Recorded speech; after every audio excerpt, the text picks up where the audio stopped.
30분 정확하게. 네. 지금 마이크는 이건가요? 맞습니다. 어디에? 이거를 머리 핀으로? 이렇게 보시면 됩니다. 어디다 꼽아요? 그 이런 데다가 입에다 해야 되는 줄 알고. 네, 역시 어설퍼.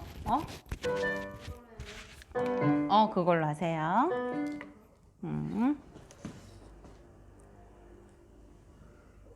인수가 왜 안 올라오지? 야, 아까 제가 뭐라 했지? 지금 뭐 14명이 하는지 알아? 들어와 내가 계시는데 내가 일단 해봐. 이게 원래 뭔가? 맞아, 제가 원래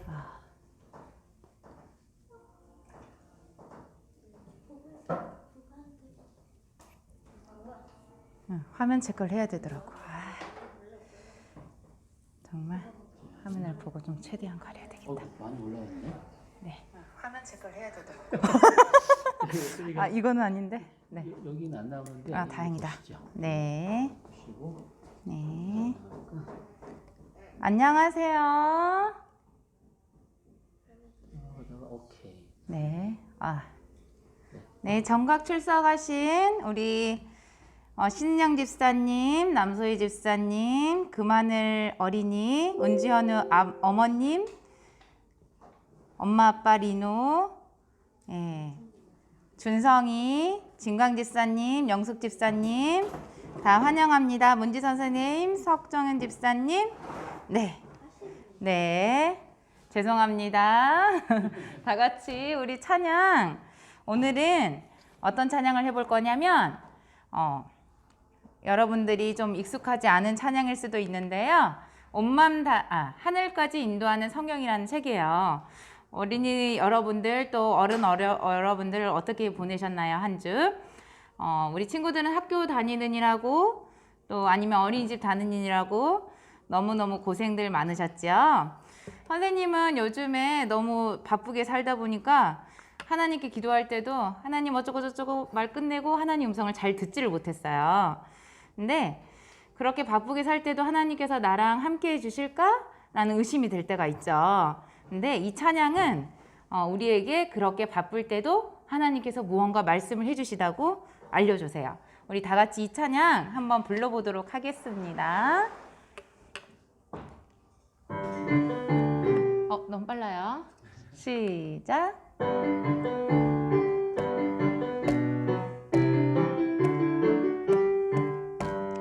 엠마오로 가던 두 명의 제자 힘없이 슬프게 갈 때에 예수님이 함께 길을 걸으며 성경 말씀 가르치셨네.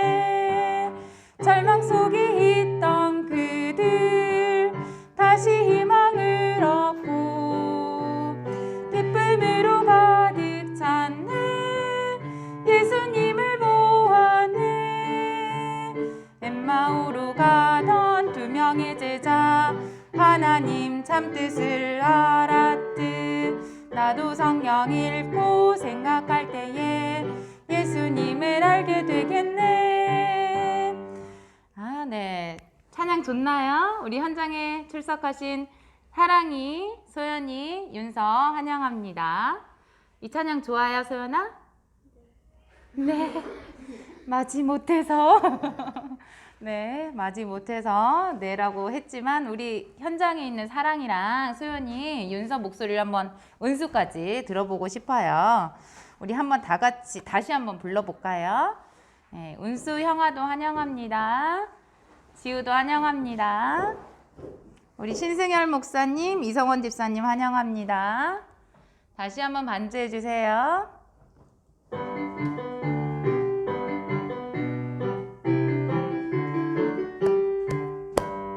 엠마오로 가던 두 명의 제자 힘없이 슬프게 갈 때에 예수님이 함께 길을 걸으며 성경 말씀 가르치셨네.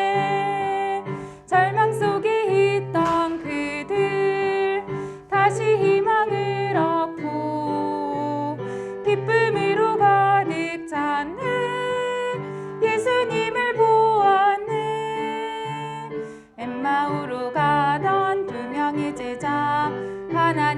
참 뜻을 알았듯 나도 성경 읽고 생각할 때에 예수님을 알게 되겠네. 네, 우리 이제 다음 주에 살아갈 때는 하나님께서 또 어떤 말씀을 주시는지 한 번씩 귀담아 들으면서 사셨으면 좋겠습니다.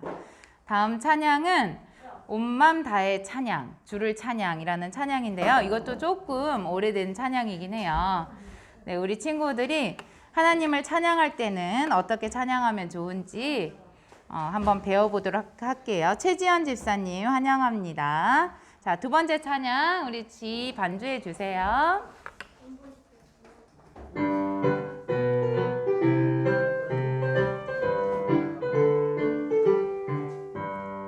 온맘 다해 주를 찬양 하늘 아버지께 찬양 우리 마음 모두 모아 나를 올라 기쁘게 찬양해요.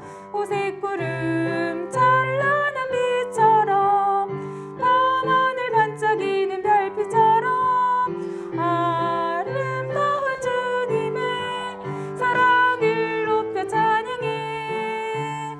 온맘 다해 주를 찬양 하늘 아버지께 영광 우리 마음 모두 모아 나를 올라 기쁘게 찬양해요. 반주 한 번 더 부탁드릴게요.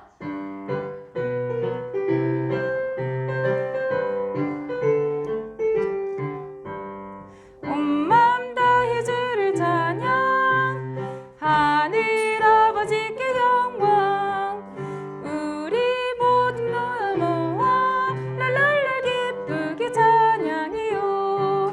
오색 구름 찬란한 빛처럼 밤하늘 반짝이는 별빛처럼 아름다운 주님의 사랑을 높여 찬양해.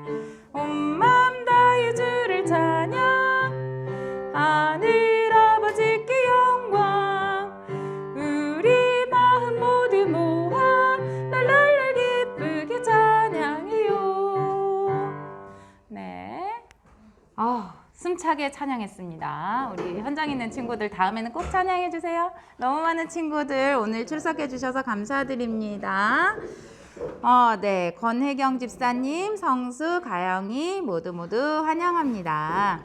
자, 우리 모두 그러면 안식일 예배를 기도하시면서 시작하도록 할게요. 자, 두 손 모으고 눈 감고 기도하겠습니다. 하늘에 계셔서 저희를 늘 사랑해 주신 하나님 아버지, 일주일에 정신없는 시간을 보내고 이렇게 안식할 수 있는 안식일을 주셔서 감사드립니다. 우리 친구들 코로나 때문에 학교도 제대로 못 다니고 또 마스크 쓰느라 너무 답답하게 생활하고 있습니다. 그렇지만 이렇게 다들 건강하게 지켜주셔서 감사드립니다. 조금만 더 힘내서 우리 친구들 또 우리 부모님들 이 힘든 기간을 버텨낼 수 있도록 도와주세요. 오늘 이 시간 예배에 함께하여 주셔서 하나님께서 우리에게 주시는 사랑의 메시지를 이승진 목사님을 통해서 잘 받아들이고 안식일에 참된 기쁨을 누릴 수 있도록 도와주세요. 예수님 이름으로 기도드립니다. 네, 이제 이승진 목사님의 말씀을 다 같이 듣도록 하겠습니다. 네네네.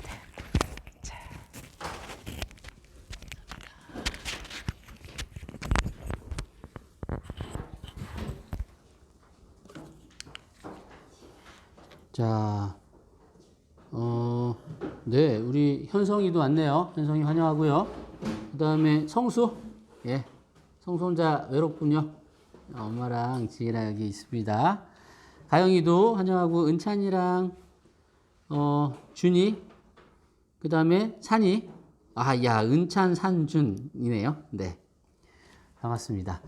현장에 오늘은 진짜 많은 친구들이 와 있어요. 여기 보면은 하나, 둘, 셋, 넷, 다섯, 여섯, 일곱, 여덟, 아홉, 열. 와, 1000명이 모였네. 와, 진짜 엄청나구나. 이 많은 친구들이 여기 와 있습니다. 현성이는 설교 노트 가져왔구나. 아, 좋습니다. 설교노트. 우리 다른 친구들은 설교노트 지난주에 준비하면 좋겠다고 이야기했는데 준비를 못했군요. 윤서 준비했고요. 제가 정확하게 말씀드리겠습니다. 우리 지훈이 어머니, 우리 지훈이 설교노트 준비해 주시고요. 은수 사랑이 어머니, 은수 사랑이 설교노트를 준비해 주십시오. 그리고 소연이 어머니, 예, 소연이 설교노트 준비해 주시고요. 지우 어머니, 그리고 우리 재아 어머니, 네, 설교노트 꼭 준비해 주시면 감사하겠습니다. 자, 오늘은요, 자, 언제나 함께 하시는 하나님이라는 제목으로, 지난주까지 우리가 이제 구약 성경을 좀 살펴봤는데, 조금 더 살펴봐야 되는데, 그런데, 엄청 많이 남았는데, 그 내용은요, 결국은 이제 에스더서 살피고 조금 지나면 이제 말라기서 하면 이제 끝이 나는 게 사실이었어요. 네. 그리고, 유난히 머리 깎았어요? 야, 머리 깎아서 더 멋져 보이는군요. 그래서 이제, 드디어 이제 마태복음으로 들어갈 건데, 마태복음 들어가기 전에 그 사이에 그 있었던 내용들에 대해서 좀 함께 잠깐 생각해 보고, 다음 주부터는 이제 신약 성경 살펴보는 것으로 하겠습니다. 자, 질문 드리겠습니다. 자, 지우 왔군요. 지우 반갑습니다. 자, 하나님이 언제 여러분과 함께 하실까요? 언제 하나님께서 여러분과 함께 하실까요? 자, 예를 들어서 예입니다. 1번부터 6번까지 있어요. 즐거울 때, 슬플 때, 아플 때, 순종할 때, 불순종할 때, 죄를 지을 때. 언제 예수님께서, 하나님께서 여러분들이 함께 하실까요? 1번이랑 6번, 1번에서 6번까지? 1, 2, 3, 4, 5, 6. 아하. 자, 우리 친구들 한번 댓글로 한번 달아봐 주시죠. 1번에서 6번, 아니면 1번에서 3번, 1번에서 4번. 네. 준이는 힘들 때 하나님께서 함께 하신다. 네, 감사합니다. 우리 가영이는 항상 이야기했고요. 지훈이도 항상이라고 그랬나요? 지훈이도 항상이라고 그랬고요. 제인이는, 즐거울 때라고 답해 주셨네요. 자, 우리 또 다른 친구들은 어떨까요?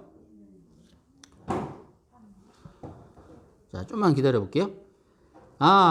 지인은 3번이네요. 3번. 아플 때. 그렇죠. 자, 딱 죄를 지을 때. 언제, 어디서, 네. 어디서나. 네, 감사합니다. 성현이는 1번에서 4번. 즐거울 때, 슬플 때, 순종할 때, 아플 때. 항상. 자, 우리 유난이는 항상이라고 답해 주었습니다. 자, 은주연도 은비가 답했군요. 네, 은비가 죄를 지을 때라고 답했습니다. 자, 여러분 잘 말씀해 주셨어요. 하나님께서는 언제 여러분들이 함께 계시냐면, 우리 1부터 6까지, 항상, 다 너무너무 잘 답해 주셨습니다. 하나님은 언제나, 너무 감사해요. 항상, 1번에서 6번이든, 1번에서 100번이든, 언제나, 항상 여러분과 함께 하십니다. 언제나요? 여러분들이 죄를 지을 때, 아플 때, 슬플 때, 언제든. 구약 성경을 보면, 구약 성경에도 하나님께서 언제나 함께 하셨다는 것을 우리는 확인할 수 있어요. 한번 이렇게 복습 차원에서 살펴보겠습니다. 이제 아브라함이 이제 족장 시대입니다. 아브라함부터 시작해서 이삭, 야곱, 이 사람들의 삶을 바라봤을 때 하나님께서 이들과 함께 하셨구나라고 우리는 알 수 있어요. 그리고 요셉을 통해서 이집트에 들어갔다가 이집트에서 종살이 하다가 모세를 통해서 나와서 40년 동안 광야 생활했죠. 이 광야 생활하면서도 여전히 하나님께서 이스라엘 백성들과 함께 하심을 우리는 알고 있습니다. 자, 그리고 광야 생활을 귀연이 반갑습니다. 광야 생활을 다 마치고 이제 가나안으로 들어갔죠. 자, 여호수아를 통해서 갈렙과 함께 가나안에 들어갔습니다. 가나안에 정착하면서 사사들이 시대했던 시대가 있었죠. 자, 그때 그 시대의 특징은 자기 뜻에 옳은 대로 하는 시대였어요. 하나님 말씀에 순종하지 않는 시대였어요. 그러나 그때에도 여전히 하나님께서는 함께 하셨습니다. 그리고 이제 왕정 시대죠. 사울 왕부터 시작해서 다윗, 그다음에 솔로몬 왕까지 여전히 하나님께서 함께 해 주셨습니다. 안타깝게 다윗도 그렇고 솔로몬도 그렇고 안타까운 죄의 결과로 나라가 두 개로 갈라지게 되었죠. 분열 왕국 시대죠. 르호보암으로부터 여로보암으로부터 남방 유다, 북방 이스라엘이 시작되었습니다. 네, 정말로 악한 왕들 투성이었지만 그 안에서도 하나님께서는 계속해서 선지자들을 통해서 돌아오라고 요청하셨죠. 여전히 함께 하셨습니다. 결국은 불순종으로 말미암아서 포로로 끌려가죠. 남방 유다, 북방 이스라엘이 먼저 망하고 아시리아에 의해서, 그 다음에 남방 유다가 한 100년쯤 후에 또 망합니다. 포로 생활을 하면서도 하나님께서는 다니엘과 여러 선지자들을 통해서 또 함께 하신다는 것을 보여주셨어요. 그리고 70년 포로 기간이 끝나고 나서 스룹바벨, 느헤미야 등등 여러 선지자들을 통해서 또 다시 돌아와서 성을 다 건축할 수 있도록 하나님께서 해주셨습니다. 그렇게 하면서 이제 구약 성경이 마무리가 되는 거예요. 자, 구약 성경의 마지막 성경책이 뭐죠? 창세기, 출애굽기 시작해서 뭐로 끝나죠? 네, 말라기로 끝나죠. 말라기가 말라가 쓴 책일까요? 말라기라는 사람이 쓴 책일까요? 창세기, 출애굽기, 말라기잖아. 뭘까요? 말라라는 사람이 썼을까요? 아니에요? 네. 말라기라는 이름입니다. 네, 말라기라는 선지자가 쓴 책이에요. 네. 자, 말라기 마지막으로 구약 성경이 끝이 났습니다. 그 다음에 신약 성경의 가장 첫 번째 책이 뭐죠? 마태복음이죠. 마태복음입니다. 말라기랑 마태복음은 한 장 차이예요. 그죠? 성경책을 보면. 근데 이 한 장 사이에 얼마 정도 기간이 있냐면 약 400년. 400년 동안의 기간이 이 사이에 들어 있어요. 근데 이때는 선지자도 없었고 하나님의 말씀도 들리지 않았던 시기예요. 그러니까 이스라엘 백성들이 겨우 돌아왔어요. 그리고 겨우 성이랑 성전을 다 지었어요. 그럼에도 불구하고 계속해서 외부에서 침입이 왔고요. 그리고 안에서는 계속해서 하나님을 배반하는 일들이 일어났지요. 그럼에도 불구하고 하나님의 말씀이 들리지 않았어요. 선지자들이 한 명도 없었어요. 400년 동안. 그러니까 이스라엘 백성들이, 이 당시에 살았던 이스라엘 백성들의 마음은 어땠을까요? 그들의 마음에 희망이 있었을까요? 10년, 20년도 아니고 지금 100년, 200년, 300년을 지나고 있는데 하린이, 하은이 반갑습니다. 너무너무 답답하고 고통스러운 시기였습니다. 하나님의 음성이 들리지 않았다니까요. 성전에 들어가도 하나님의 임재가 보이지 않았어요. 자, 그러면 이때 하나님께서는 어디서 뭐하고 계셨을까요? 하나님이 여기서 이때 일하셨을까요? 기록에는 기록되어 있지 않아요. 그리고 표면적으로 보여지는 것도 없습니다. 그런데 우리가 처음에 확인했던 건 뭐죠? 하나님께서는 언제나 우리와 함께 하신다고 했습니다. 불순종할 때도 그렇고 짜증낼 때도 그렇고 죄를 지을 때도 그렇고 기쁠 때도 그렇고 언제나 하나님은 우리와 함께 하세요. 자, 과연 하나님이 어떻게 함께 하셨는지 살펴보겠습니다.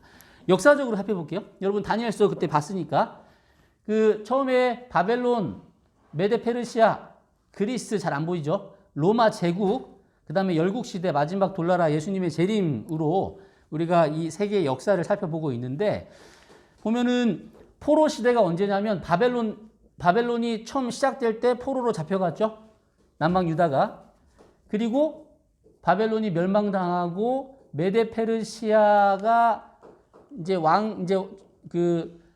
전 세계 패권을 쥐고 있을 때 그때 이제 고레스 왕을 통해서 귀환했죠. 해방됐습니다. 그리고 나서 이 페르시아 나라, 그 다음에 그리스 나라, 그리고 로마 제국에 이르기까지 이 시기가 아까 말라기서랑 마태복음 사이에 있는 400년의 시기예요. 그리고 나서 400년 정도 후에 드디어 예수님께서 태어나시게 되는 거죠. 자, 포로 시대에도 여전히 하나님께서 선지자들을 통해서 함께 하셨고요. 해방되었을 때도 여전히 선지자들을 통해서 함께 하셨습니다. 그리고 메시아의 탄생할 즈음에 하나님께서는 침례 요한을 통해서 또 천국 복음을 전하시고 예수님의 길을 준비하게 하셨죠.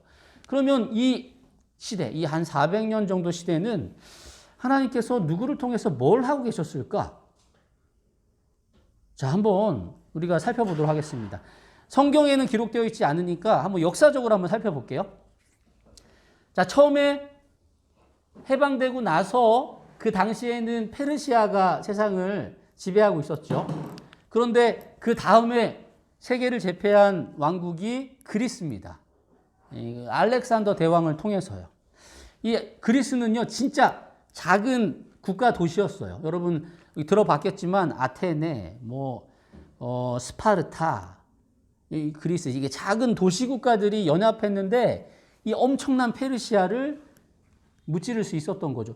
하나님께서 함께 하시지 않으면, 역사를 주관하시지 않으면 정말 일어나지 않을 일들이었습니다. 여러분 들어보신 적이 있는 마라톤 전쟁이라든지 살라미스 해전이라든지 엄청난 열세에도 불구하고 그리스군이 페르시아를 이겼어요. 결국은 전 세계를 다 제패했죠. 이 알렉산더 대왕은 어떤 사람이었냐면, 알렉산더 선생님이 있었어요. 선생님이 누구예요? 아리스토텔레스. 여러분 아리스토텔레스 들어본 적 있어요? 없어요? 되게 유명한 철학자잖아요. 그죠? 그리스 시대의 유명한 철학자 플라톤, 아리스토텔레스, 소크라테스 이 정도 되게 유명한 사람인데, 자, 이 알렉산더 대왕은 어렸을 때 이 아리스토텔레스한테 가정교사, 개인 교습을 받았어요. 그래서 이 아리스토텔레스는 당대 최고의 철학자였는데 이 최고의 철학자로부터 의학, 철학, 도덕, 종교, 논리, 예술 다방면에 있어서 정말 많은 것들을 배웠습니다. 그러면서 이 알렉산더는 이 헬라, 그리스 문화와 어떠한 헬라 민족에 대한 자긍심이 엄청나게 생겼습니다. 헬라 문화를 진짜 사랑하게 됐죠. 자, 전 세계를 알렉산더가 이제 20살 때부터 33살까지 정말 짧은 시간에 정말 많은 나라들을 다 점령했는데, 이 네모칸이 뭐냐면 점령할 때마다 도시의 이름을 바꿨어요. 뭐라고 바꿨냐면 자기 이름 알렉산드리아라고 도시의 이름을 바꿉니다. 이 도시의 이름을 바꾼 도시가 한 10개가 뭐야? 10개보다 훨씬 수십 개가 된다고 하는데, 근데 현재에 남아있는 도시는 그렇게 많지는 않다고 해요. 그런데 그 당시에 자신의 이름을 따서 도시의 이름을 만들고, 그리고 거기에다가 그리스 문화를 아주 집중해서 전하고 가르쳤지요. 그리고 알렉산더 대왕이 한 가장 큰 일 중에 하나가 뭐냐면 이 전 세계의 언어를 통일합니다. 어떤 나라 말로요? 그리스어, 헬라어로 통일합니다. 모든 지역에서 헬라어를 사용하도록 합니다. 자, 여기까지가 이제 일단락 끝이고요. 자, 그 다음에 또 한 가지 이 시대, 이 사이에 400년 동안 어떤 일이 있었냐면, 여러분 디아스포라라는 단어를 한번 기억해 두시면 좋습니다. 이 디아스포라가 뭐냐면 유대인들을 표현할 때 디아스포라라고 해요. 그냥 유대인들이 아니고 고향 이스라엘에 살지 않고 이스라엘 말고 외국에 살고 퍼져 있는 유대인들을 디아스포라라고 합니다. 언제부터 이 디아스포라가 생겼냐면 북방 이스라엘이 아수르에 의해서 멸망당했죠. 아수르에서 멸망당했을 때 아수르는 정책을 아주 좀 혹독한 정책을 취했죠. 만약에 여기가 어디가, 자, 여기가 예루살렘이고 여기가 사마리아인데, 아시리아가 여기라면 아시리아에 있는 사람들을 이쪽으로 보내고 사마리아 사람들을 아시리아로 보냅니다. 민족을 섞이게 만들어요. 이때부터 이스라엘 민족이 흩어지기 시작해요.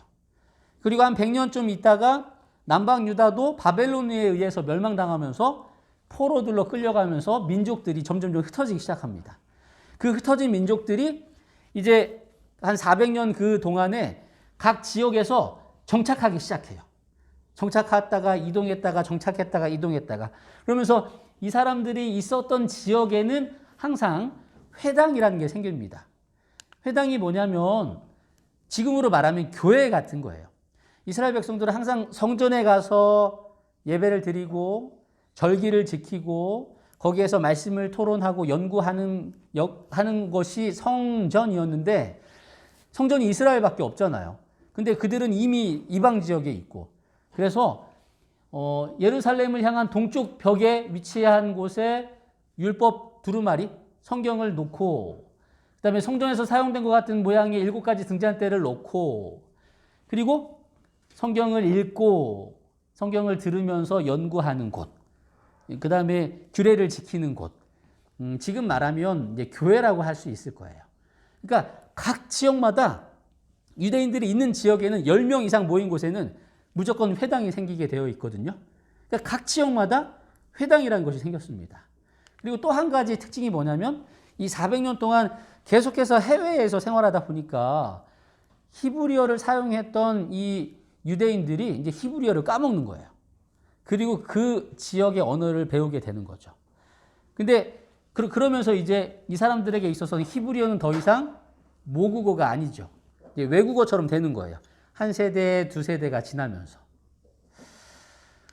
자, 그럴 시기에 여기가 이집트거든요. 이집트에 알렉산더 대왕이 이집트를 점령하고 나서 여기에다가 알렉산드리아를 만듭니다. 도시를 만드는데 본인의 이름을 본따서 알렉산드리아를 만들죠. 지금도 있습니다. 예, 이거는. 근데 알렉산드리아 진짜 유명한 곳이 무엇이냐면 뭐 등대도 있긴 한데 알렉산드리아 도서관이 역사적으로 정말로 유명하고 위대하대요. 지금은 없습니다. 이미 다 타버리고 없어서. 근데 이 당시만 해도 책이 약 70만 권이 있었다고 해요. 그러니까 얼마나 그 학문적으로 관심이 있었냐면 무조건 책이 있으면 원본은 다 모으는 거예요. 이제 사본은 보내기도 하고. 배가 만약에 이제 여기 항구니까 배가 들어오면 그냥 배를 뒤져가지고 책 있는 책은 다 모았답니다. 그리고 다른 지역에 있는 책들도 다 가능하면 원본으로 모았다고 해요. 그만큼 이제 학문적으로 아주 관심이 있고 아주 발달했던 도시가 알렉산드리아인데 이 학자들이요 성경에도 관심을 가졌어요.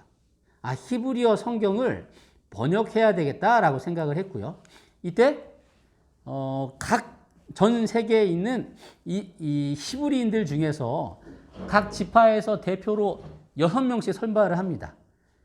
이 6명은 히브리어도 아주 능통하고 헬라어도 아주 능통하고 성경에도 능통한 사람. 각 지파에서 대표 6명씩 뽑았고요. 그래서 72명, 12지파니까 72명이 모여가지고 구약 성경, 히브리어 성경을 헬라어로 번역하기 시작합니다. 뭐 한 70일 만에 모세오경 번역했고, 이 번역하는데 한 150년, 200년 걸렸다고 합니다. 그래서 번역된 성경이 70인역이라고 아마 여러분들이 종종 들을 기회가 있을 거예요. 이렇게 씁니다. 70인역은. 이게 L이 50을 뜻하고 이게 10이거든요. 10 해서 70. 사실은 72명이 번역한 성경인데 그냥 간단하게 70인역이라고 표현을 합니다. 그래서 모든 성경이 히브리어가 아닌 헬라어로 번역이 돼서 모든 사람들이 접할 수 있게 기회가 생긴 거예요. 그리고 나서 그 400년 동안 어떤 일이 있었냐면 이스라엘 백성들은 독립을 지키지 못했어요. 이집트, 시리아에 의해서 지배당하다가 이제 마카비라는 가문에서 독립운동을 했죠. 독립했습니다. 근데 독립해서 한 100년 정도 있다가 로마 폼페이우스 장군에 의해서 예루살렘이 또 함락당하죠. 그때부터 이제 로마 제국의 식민지가 되어 있는 거예요. 예수님이 태어나실 때 역시 유대 지역이 로마의 식민지로 되어 있었지요. 근데 이제 로마 사람들이 정말 바벨론, 메데페르시아, 그리스가 차지했던 영토보다 훨씬 넓은 영토를 차지합니다.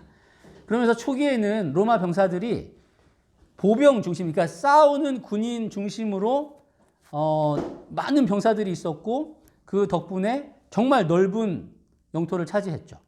근데 후기에는 어떻게 했냐면 영토를 확장한 후에는 이제 침략 전쟁보다는 이 나라를 잘 유지하고 관리할 수 있도록 내실을 다지는 데 힘을 썼는데 공병이 뭔지 아시죠? 이 보병은 이제 걸어 다니면서 싸우는 게 전문인 게 보병이고요.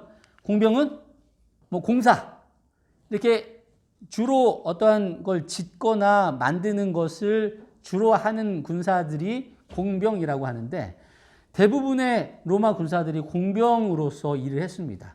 그래서 만약에 나라를 점령하면 그 나라를 아주 잘 계획해서 도시를 세우고 그 도시마다 정말 잘 닦인 길을 만들었다고 해요. 그래서 로마 군사들이 이 길을 다 관리했답니다. 이 로마 그 마차가 말이 2대가 끄는 마차가 달릴 수 있는 이 길을 로마가 점령한 모든 곳에 다 깔았고요. 그리고 로마 병사들이 이것을 관리했습니다. 그래서 파출소처럼 강도들이 많이 출몰함에도 하기 때문에 이 요소요소에 로마 군사들이 이 길을 관리하고 있었던 거죠. 그러니까 이 길을 통해서 지나갈 때는 강도를 만나지도 않고 안전하게 다닐 수 있는 거예요. 여러분 이런 말 들어본 적 있는지 모르겠습니다. 모든 길은 로마로 통한다. 이때 로마에서 정말로 엄청나게 넓은 곳에 길을 닦았는데 로마로 통하게. 왜냐하면 각 지역의 특산물이나 물품들이 그리고 소통이 원활하게 될 수 있도록 이렇게 만든 것이죠. 자, 그래서 여러분들 이 400년 동안 있었던 일이 뭐냐면 크게 이 4가지입니다. 알렉산더가 전 세계의 언어를 통일시켰고요. 그 다음에 각 지역에 유대인들이 있는 곳에는 회당이 생겼고요. 교회가 생겼고요. 70인역 헬라어 성경이 번역이 되었고요. 그 다음에 길이 아주 잘 준비가 되었습니다. 400년 동안 이런 일들이 있었고요. 그리고 예수님께서 태어나셨습니다. 예수님께서는 30년 동안 생활하시다가 30살부터 3년 반 동안 사역하셨죠. 공생애를 사셨죠. 그리고 돌아가시고 3일 만에 부활하셨습니다. 그리고 40일 동안 이 땅에서 천국 복음을 전하시다가 하늘로 승천하셨지요. 그리고 그 이후부터 사도들이 복음을 전하게 되는데 이 복음은 정말 아주 빠른 속도로 전파가 되었어요. 근데 이 복음이 빠른 속도로 전파되었던 계기가 바로 이 400년 동안 있었던 일 덕분이라는 사실입니다. 알렉산더가 전 세계의 언어를 통일시켰습니다. 헬라어로. 그렇기 때문에 신약 성경은 어떤 언어로 기록되었죠? 헬라어로 기록되었습니다. 모든 사람들이 쉽게 이해할 수 있도록 복음을 전할 수 있는 토대가 만들어졌고요.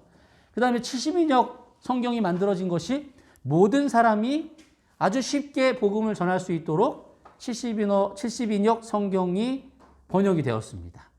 그리고 각 지역마다 회당이 생겼는데 이게 마치 각 지역마다 어떤 전초기지로서 복음을 전할 수 있는 공동체가 생긴 거예요. 하나님에 대해서 알고 있는 사람들이 있는 거예요. 그곳에서 예수님을 전하고 그 사람들을 통해서 회당을 중심으로 해서 예수님의 복음이 전달되게 되었죠. 마지막으로 로마가 자기들의 이익을 위해서 잘 준비된 길을 닦았는데 이 덕분에 복음을 전하는 사람들이 안전하게 수월하게 복음을 전할 수 있게 되었다는 것이죠. 그러니까 이 모든 것이 예수님의 복음을 전하기 위한 준비의 기간이었다는 것입니다. 처음에는 그냥 보니까 이 400년 동안 하나님이 계셨나? 하나님이 이 사람들과 함께 하셨나? 하나님이 어떻게 일하셨나? 라고 생각을 할 수 있습니다. 그런데 역사적인 사실만 봐도 하나님께서는 여전히 이때도 일하고 계셨다는 것입니다. 자, 첫 번째 포인트예요. 자, 여러분들 이걸 항상 기억하셔야 합니다. 여러분들이 마음적으로 머리로는 이해할 거예요. 하나님은 언제나 우리와 함께 하신다라는 것. 그런데 우리가 힘들 때, 외로울 때, 지칠 때, 좌절될 때, 그럴 때는 마치 하나님이 안 계신 것 같이 느껴질 때가 있어요. 하나님이 나와 함께 하시지 않는 것 같을 때가 있습니다. 그럴 때에도 여러분들 꼭 기억하시면 좋겠습니다. 하나님은 언제나 어디서나 우리와 함께 하신다. 그리고 우리의 구원을 위해서 쉬지 않는 분이시다.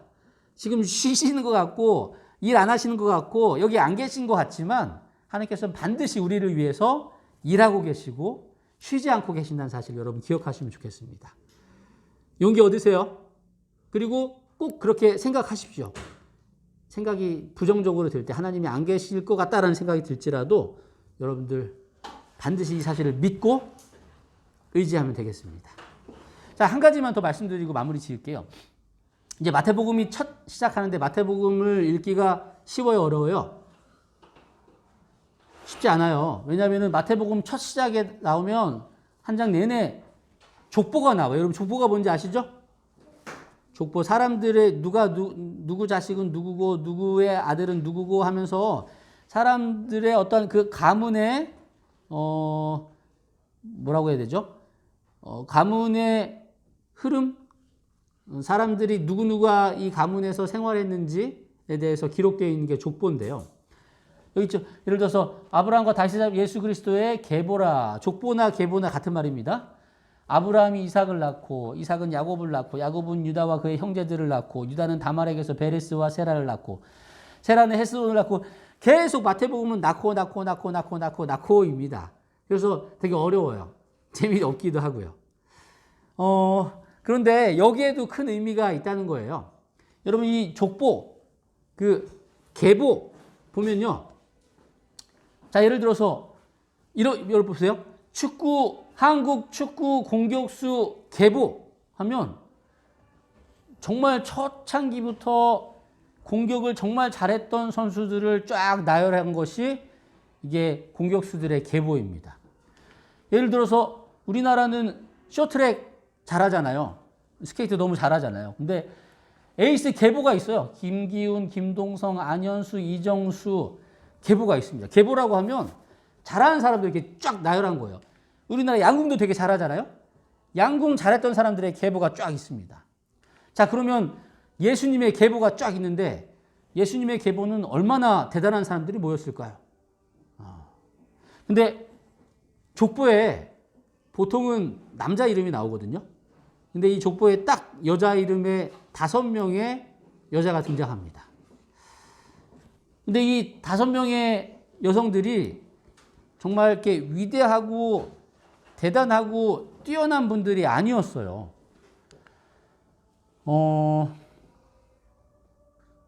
네. 우리 어린이들이기 때문에 자세히는 설명드릴 수 없습니다. 나중에 여러분들 성경 살펴보시면 이 성경은 사람의 어떠한 죄악과 본성을 적나라하게 드러내는 책이기 때문에 가끔은 이렇게 19금 이야기도 많이 나오기도 하거든요. 이해할 수 없는 이야기도 나오기도 하고. 근데 여하튼 다말은 자식이 없어서 너무너무 힘들고 어려웠던 여인이에요. 그리고 아주 비상식적인 방법으로 아이를 낳았던 여인이에요. 이 여인을 통해서 예수님이 태어나게 됩니다. 라합 아시죠? 라합. 어디에 살았었죠? 여리고에 살던 라합입니다. 기생이었습니다. 정탐꾼들을 살려주고 여리고성이 무너질 때 그의 가족만 구원받았죠. 이 라합이 낳은 자식이 보아스고요. 보아스는 누구랑 결혼했습니까? 룻, 이방 여인 룻. 나오미를 따라서 온 룻과 결혼해서, 근데 룻이 그리고 이 라합이 예수님의 조상이라는 거예요. 그 다음에 우리아의 아내 바세바도 마찬가지이고요. 마지막으로 마리아도 등장하는데 마리아 또한 변변치 못한 여인이었습니다. 보면요. 변변치 못한 여성들을 통해서 예수님이 태어나셨다는 것을 알 수가 있어요. 근데 이 여인들은 정말로 열심히 살았던 여인들이거든요. 근데 이 족보를 통해서 우리가 여러 가지를 볼 수 있는데 한 가지만 말씀드리자면 이거예요. 항아리가 있습니다. 이 항아리에 무언가가 가득 차 있으면 이 항아리는 더 이상 쓸 수가 없어요. 그렇죠? 이걸 비우지 않는 한 이대로는 더 이상 쓸 수 없습니다. 근데 만약에 빈 항아리가 있으면 이 빈 항아리는 정말 여러 가지 용도로 사용할 수 있게 되는 것입니다. 마찬가지로 우리들의 삶 속에서 내 생각과 내 능력으로 가득 차 있는 것, 내 생각과 내 능력으로 가득 차 있는 우리들의 마음이라면 하나님께서는 더 이상 이 안에 들어와서 일하실 수 없다는 거예요. 예를 들어서 그 당시에 나왔던 여인들이 있죠. 룻도 그렇고 라합도 그렇고 이런 여인들이 정말로 한 점 부끄러움 없이 그리고 너무너무 아주 능력이 있고 아주 하나님을 잘 섬기고 이방인이 아니고 아주 모범적인 사람들이었다면 물론 하나님께서 그 사람들도 사용하십니다. 근데 그렇게 가득 차 있다면 하나님께서는 더 이상 일하실 수 있는 여지가 없다는 것입니다. 부족하고 비어 있을수록 하나님께서 우리의 안에 들어오셔서 우리를 사용하실 수 있다라는 것입니다. 그러니까 예수님께서 태어나시는 그 족보를 보면 그 계보를 보면 예수님이 사용하시는 사람들이 어떤 사람인지 알 수 있습니다. 물론 믿음의 조상 아브라함처럼 믿음이 강한 사람도 사용하시지만 하나님을 믿지 않던 사람도 하나님께서 사용하신다는 거예요. 그리고 하나님의 방법이 아닌 사람의 방법으로 막 이기적인 마음으로 아니면은 교만한 마음으로 무언가를 하려고 한 사람들도 하나님께서는 사용하신다는 것입니다. 자, 우리의 상태가 어떤지 모르겠어요. 여러분과 저의 상태가 어떤지 모르겠습니다. 진짜 아브라함처럼 아주 믿음이 강하고 하나님을 신실하게 믿는 여러분도 계실 것입니다. 그 여러분은 하나님께서 사용하실 거예요. 근데 저는 아브라함 정도는 아닌데 저는 하나님을 믿는다고는 하지만 여전히 부족한데 그럴지라도 하나님께서는 여러분들을 사용하시는 거예요. 오히려 더 잘 사용하실 수 있다는 것입니다. 자, 그래서 오늘 두 가지입니다. 두 가지 포인트. 자, 하나님은 언제나 어디서나 우리와 함께 하시고 여러분들의 구원을 위해서 쉬지 않는 분이 있다는 사실을 기억하시면 좋겠습니다. 두 번째, 여러분 혹시 부족하거나 내가 하나님 도구로 사용될 수 있을까라는 생각이 들지라도 염려하지 마세요. 하나님께서는 그럴수록 더 여러분들을 잘 사용하실 수 있습니다. 하나님, 제가 이렇게 비어 있습니다. 하나님, 제가 이렇게 부족합니다. 그러니 하나님께서 저의 빈 부분을 채워주시고 저의 부족한 부분을 채워주십시오 하면 여러분들은 하나님의 힘을 갖게 되는 겁니다. 아셨죠? 이제 그런 마음으로 우리가 이제 신약 성경을 연구하도록 하겠습니다. 살펴보도록 할게요. 자, 그럼 오늘 여기까지 하고 제가 기도하고 마무리 짓도록 하겠습니다. 기도하시겠습니다. 사랑의 하나님, 저희들 일주일간의 삶을 지켜주시고 또 이렇게 행복한 안식일 맞이하게 해주시니 감사합니다. 신약과 구약의 중간에 있었던 그 400년의 기간 동안 마치 우리가 보기에는 아무 일도 없었고 하나님이 일하시지도 않으셨고 또 하나님이 임재하시지도 않은 것처럼 느껴지지만 그 안에서도 여전히 일하시는 하나님을 우리는 확인했습니다. 우리의 삶 속에 혹시 너무 힘들고 하나님이 너무 멀리 계신 것처럼 느껴질 때에도 여전히 하나님은 함께 하시고 여전히 우리들을 붙들어 주신다는 사실을 믿음으로 붙잡고 그 어려움들을 잘 극복할 수 있도록 도와주시옵소서. 또한 우리들에게 빈 마음을 주시니 감사합니다. 부족함을 주셔서 감사합니다. 이 부족함을 하나님께 내어 맡기고 또 채워주시는 경험을 함으로 쓰임받고 또 하나님께 인정받는 경험을 하는 우리가 될 수 있도록 도와주세요. 오늘 이 밤 우리와 함께 해주시고 또 내일 행복한 안식일 또 즐거운 일들을 만날 수 있도록 도와주시기를 사랑의 예수님 이름으로 기도드립니다. 아멘. 여러분 수고하셨습니다. 오늘 좋은 밤 되시고 내일 뵙도록 하겠습니다.